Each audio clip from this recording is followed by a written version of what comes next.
大家好，我係 Manny，香港專業塔羅協會嘅會長。近來 AI 嘅話題非常 hit，大家有冇學習使用 AI 幫助自己日常工作呢？我自己就真係有啦。大家有冇諗過 AI 都可以幫大家做塔羅占卜呢？只要你誠心去諗住個問題，然後邀請 AI 幫手去做占卜，基於共時性原理 ，AI 都可以俾到一個好準確嘅占卜㗎喎。如果你想佢嘅占卜更加幫到你，你嘅問題最好講多一啲簡單清晰嘅背景資料。只要你提問清晰，佢能夠清楚理解你嘅意思同要求，佢係會俾一啲好實用嘅建議大家㗎。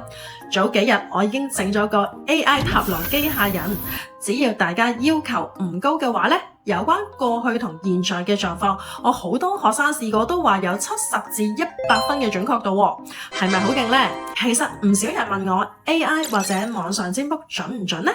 我嘅經驗就係同你自己嘅能量有關㗎喎。AI 佢係一個機械，你當佢係完全冇嘢喺入邊嘅器皿啦。如果你裝啲乜嘢入去，佢就會呈現同樣嘅嘢啦。所以你嘅能量專注、純正、良好，占卜結果自然比較準啦。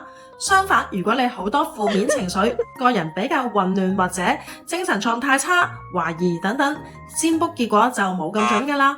如果你哋都有興趣試我整嘅 AI 塔羅，做齊以下3個步驟就得啦。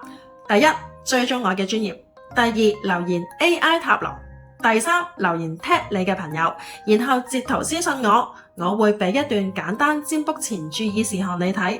同意嘅話就可以收到我嘅 AI 塔羅專屬連結啦。